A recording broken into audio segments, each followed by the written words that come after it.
Di sebuah kota besar, beberapa anggota geng motor terlihat singgah di sebuah bar. Namun ternyata bar ini bukan tempat sembarangan, melainkan salah satu tempat produksi narkoba terbesar di kota. Dan pabrik ini dipimpin oleh Denny yang merupakan ketua geng motor tadi. Malam itu rencananya barang-barang haram tersebut akan diantar ke buyer. Namun anak kandung Denny yang bernama Jojo tak setuju dengan rencana itu karena kurang menguntungkan. Namun Denny tetap pada rencananya dan lebih mempercayai anggotanya yang lain bernama Dalton untuk operasi kali ini. Tapi di malam itu ternyata aksi mereka telah diketahui oleh polisi DEA dan mereka semua tertangkap basah. Penangkapan yang tadinya mulus-mulus saja berubah jadi aksi baku tembak. Anehnya, Dalton terlihat malah melindungi para polisi yang menangkapnya. Dan ternyata memang dirinya adalah seorang intel.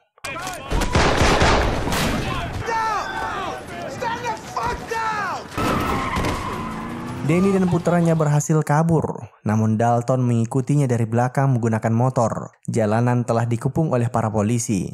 Begitu dia mutar balik, Dalton sudah bersiap menghadangnya. Alhasil Denny pun ditangkap, namun Jojo yang kebetulan masih dalam pengaruh obat-obatan tak bisa membendung emosinya untuk membunuh Dalton yang selama ini sudah sangat dipercayai oleh ayahnya. Alhasil para polisi terpaksa mengambil tindakan preventif.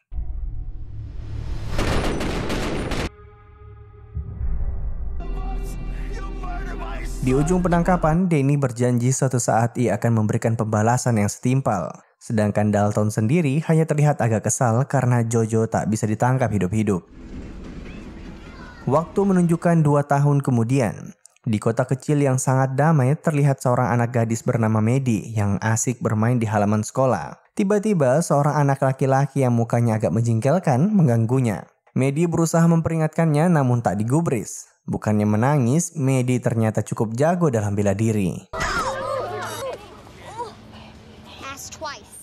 Akibat tindakannya ini, ayah Maddie harus menerima telepon dari kepala sekolah. Dan ayahnya tak lain adalah Dalton. Tapi itu bukan nama aslinya guys. Mantan agen ini bernama Phil Broker. Dan sekarang ia bekerja sebagai tukang bangunan. Sesampainya di sekolah terlihat orang tua dari anak laki-laki tadi sangat marah. Apalagi pihak sekolah juga menganggap ini bukan salah Maddie, namun tetap saja salah satu gurunya di sana harus memberikan Broker nasihat dalam mengurus anak. Dari scene ini juga kita diberitahu kalau Broker dan putrinya belum lama pindah ke kota tersebut. Dan istri Broker sendiri ternyata sudah wafat sejak setahun lalu.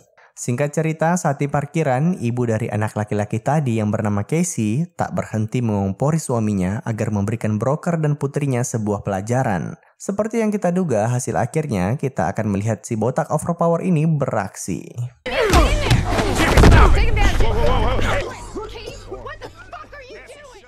Kejadian itu terjadi di hadapan sang sheriff. Ia hanya tercengang melihat kemampuan Broker.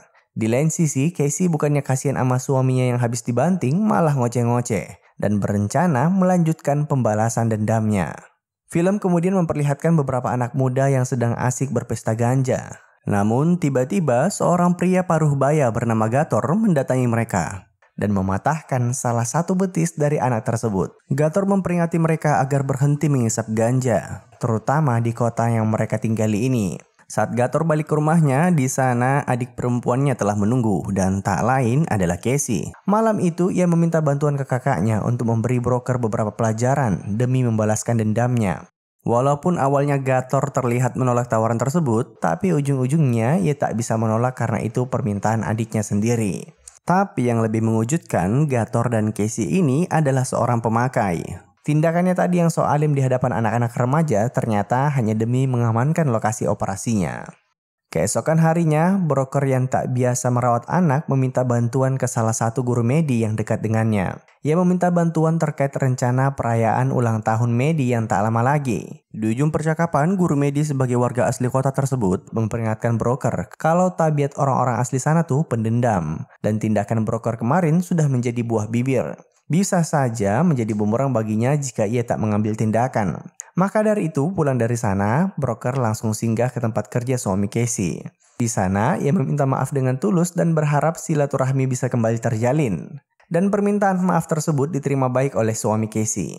Namun, ia tidak tahu sama sekali kalau istrinya sudah minta bantuan ke Gator. Alhasil saat di SPBU lokal, broker yang lagi asik isi bensin didatangi oleh dua orang pria bertubuh besar. Dirinya diusik sedemikian rupa hingga akhirnya broker tak kuasa menahan emosi.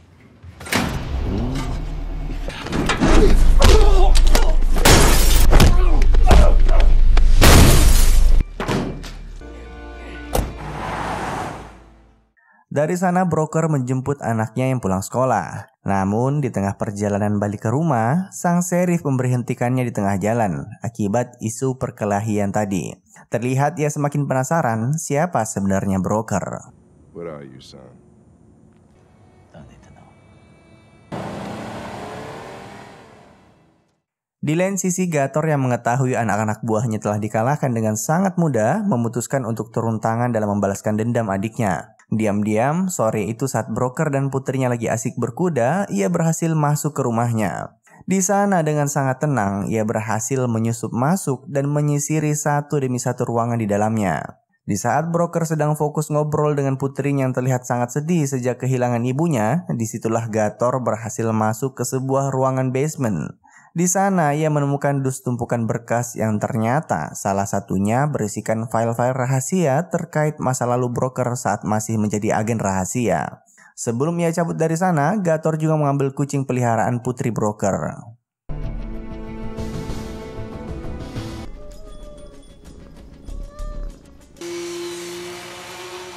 Malam itu, Gator berhasil kabur dari sana tanpa disadari oleh siapapun. Ia juga sempat mengambil beberapa file penting dari basement. Salah satunya, file mengenai penangkapan Danny. Gator masih tak percaya ia berhasil menemukan agen yang selama ini Danny cari-cari. Sekedar info, penyamaran broker sebagai anak buah Danny 2 tahun lalu sangat sempurna. Dan sampai saat ini, sebenarnya Danny belum tahu sama sekali siapa nama asli dari broker. Di lain sisi, malam itu putri broker terlihat kebingungan karena tak berhasil menemukan kucing peliharaannya. Belum lagi salah satu bonekanya yang berada di atas kasur juga ikut hilang. Singkat cerita, saat putrinya sudah tidur, broker mencari kucingnya di sekeliling rumah. Namun, ia cukup terkejut saat menemukan boneka kesayangan putrinya tergantung di salah satu pohon dengan kalung kucing peliharaannya.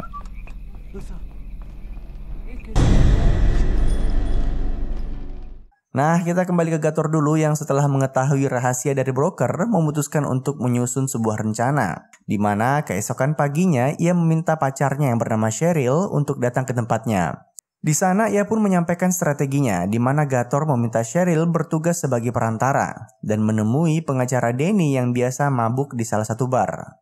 Gator berencana akan menggunakan informasi mengenai broker untuk memperluas jaringan bisnis narkobanya.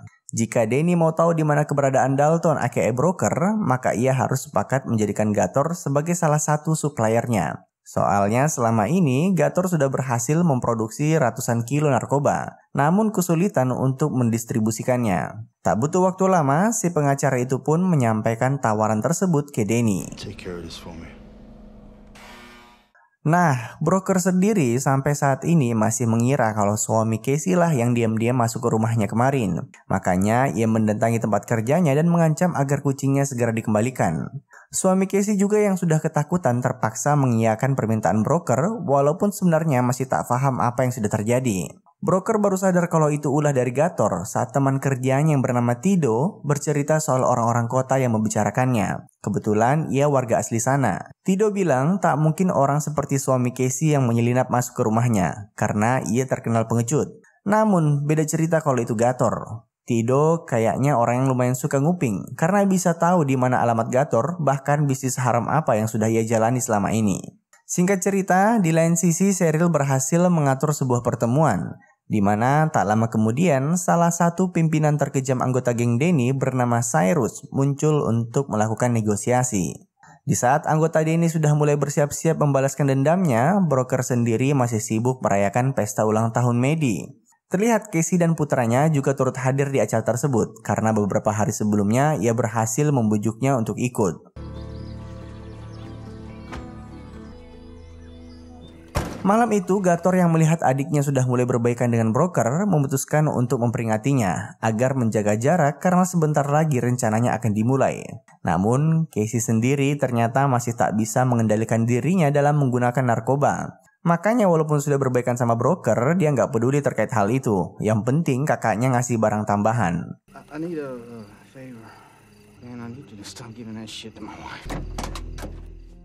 By the way, broker sebagai mantan agen khusus ternyata diam-diam juga sudah memulai pergerakannya dengan meminta teman lamanya untuk menyelidiki latar belakang Gator. Dari temannya ini pula, broker diberitahu kalau pacar Gator, si Cheryl, dahulu sebenarnya adalah salah satu geng motor Denny sebelum akhirnya sempat tertangkap tangan saat mengedarkan narkoba.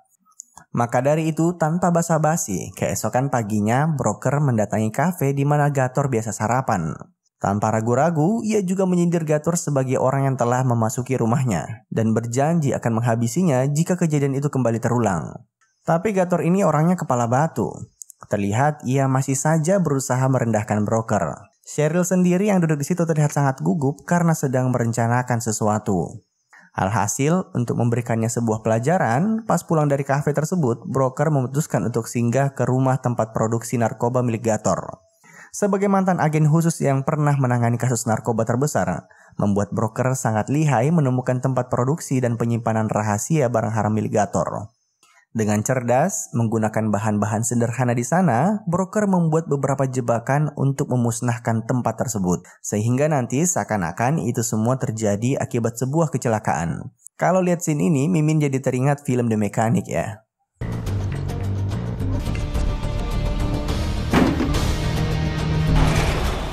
Selesai memasang semua jebakan tersebut, broker saat akan pulang tak sengaja menemukan kucing peliharaannya yang diculik kemarin. Namun, saat perhatiannya sedang teralihkan, satu persatu anggota Gator muncul tanpa ia sempat antisipasi. Ia pun berhasil ditangkap dan disiksa habis-habisan. Berhubung anak-anak buah Gator ini memang sudah sangat dendam akibat kejadian di SPBU kemarin. Walaupun disiksa, broker terlihat tetap tenang. Yang membuatnya gelisah adalah jebakan yang ia pasang bisa saja tak sengaja anak buah Gator aktifkan saat dirinya masih di sana dan membuatnya ikut tewas. Maka dari itu ketika ada celah sedikit saja, broker langsung memberikan perlawanan sekalipun dengan kondisi tangan terikat.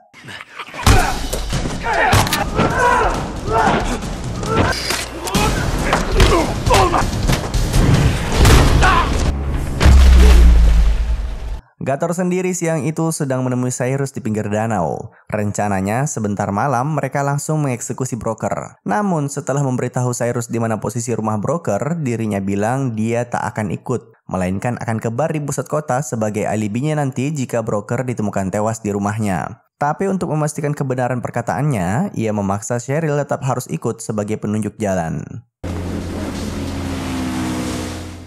Sembari itu, broker sendiri pas sampai rumah langsung menyuruh putrinya untuk segera berkemas. Namun, Maddie yang tak tahu akar masalahnya sempat kecewa karena belum juga lama ia menemukan teman baru di sekolah sudah harus pindah lagi.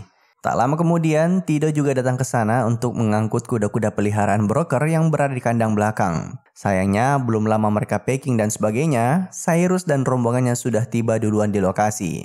Alhasil, pas Tido lagi bersiap-siap, ia harus one-on-one dengan salah satu anggota Cyrus.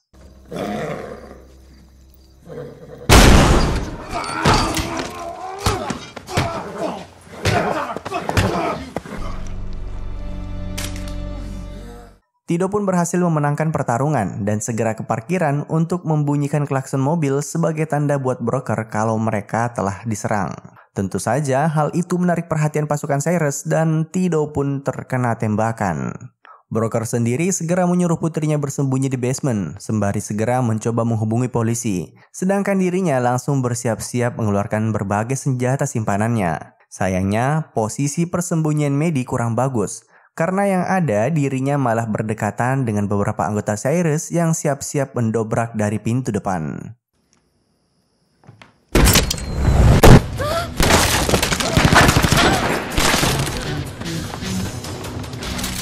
Broker langsung menyadari kalau putrinya sedang diincar. Ia pun berhasil turun ke basement dan membunuh preman yang tadi mengejar Maddie. Tapi sayangnya, Maddie yang terlanjur panik langsung lari menuju hutan tanpa menoleh ke belakang. Kembali, salah satu anggota Cyrus mengejarnya. Sedangkan broker masih tertahan oleh hujan peluru dari musuhnya. Begitu ia berhasil membuat musuhnya terluka, ia langsung lari ke hutan untuk menyelamatkan putrinya.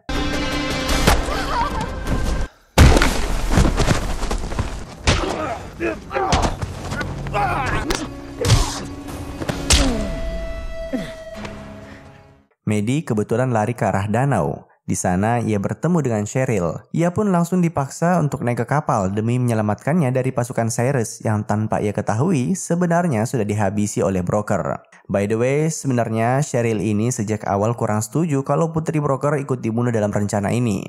Broker berusaha meneriaki putrinya, namun Cheryl mengira kalau ia adalah salah satu anggota Cyrus karena lokasi kejadian tidak ada penerangan. Bahkan broker juga sampai tak menyadari kalau orang yang mengambil putrinya adalah Cheryl. Tak lama kemudian, Sheriff bersama anggota polisi lainnya tiba di lokasi. Tido ternyata masih hidup walaupun dalam kondisi kritis. Tiba-tiba sang Sheriff memanggil broker dan mengatakan ia mendapat telepon dari putrinya yang berhasil menghubungi nomor darurat kepolisian. Maddie pun menjelaskan ciri-ciri dari wanita yang mencurinya serta bilang dirinya dibawa ke sebuah tempat seperti gudang. Dari sana, broker langsung sadar kalau yang mencuri putrinya adalah Cheryl. Ia pun bergegas menuju gudang tempat Maddie disekap, yang tak lain merupakan pabrik narkoba dari Gator. Di lain sisi, tak lama kemudian Gator balik dari kota. Ia pun marah besar pas tahu Cheryl malah menyelamatkan putri broker. Belum lagi ia membawanya ke gudang malah akan menjadi masalah di hadapan hukum ke depannya. Di tengah perdebatan, tiba-tiba Casey bersama suaminya muncul. Ia ke sana karena mendengar gosip tentang broker yang diserang dan putrinya diculik. Pas perbincangan itu berlangsung, diam-diam Cheryl berusaha membawa kabur Maddie keluar dari sana. Namun, Maddie malah sempat memberontak. Alhasil, Casey berusaha menyalakan listrik untuk mengecek asal suara yang malah memicu jebakan yang broker buat kemarin.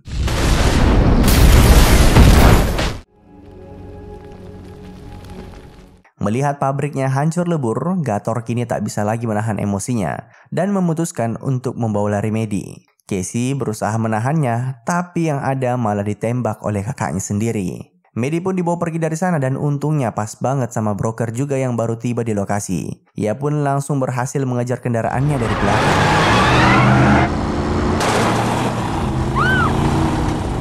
Adegan kejar-kejaran pun terjadi, namun karena posisi Maddie masih semobil sama Gator, broker tak bisa melepaskan putrinya dengan gegabah karena bisa berakibat fatal. Untung saja tak lama kemudian para polisi berhasil mengarahkan kendaraan mereka ke sebuah jembatan yang telah diblokir, hingga akhirnya Gator terpaksa menepi.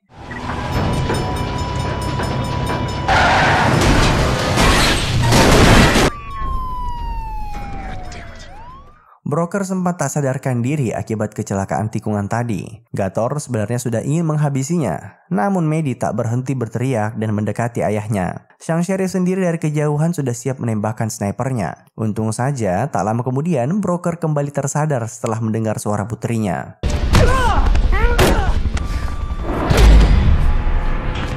Gator pun dihajar habis-habisan dan hampir saja broker tak bisa membendung emosinya untuk membunuhnya. Untung saja kehadiran putrinya di sana berhasil menyadarkannya. She just saved your life. Akibat kejadian ini pun Cheryl ditangkap oleh kepolisian. Cyrus dan anggotanya tewas di tempat. Sedangkan Casey dan Tido untungnya selamat walaupun terkena tembakan. Film pun menunjukkan beberapa waktu kemudian. Danny, sang mantan raja narkoba, terlihat mendapatkan tamu dari luar yang tak lain adalah broker. Betapa terkejutnya karena ia pikir broker telah mati di tangan anak-anak buahnya. See you on the outside, Danny. I'll be waiting. Dan dengan begitu, film pun tamat. Terima kasih telah menonton. Sampai jumpa di film selanjutnya. Jangan lupa komen, like, dan subscribe.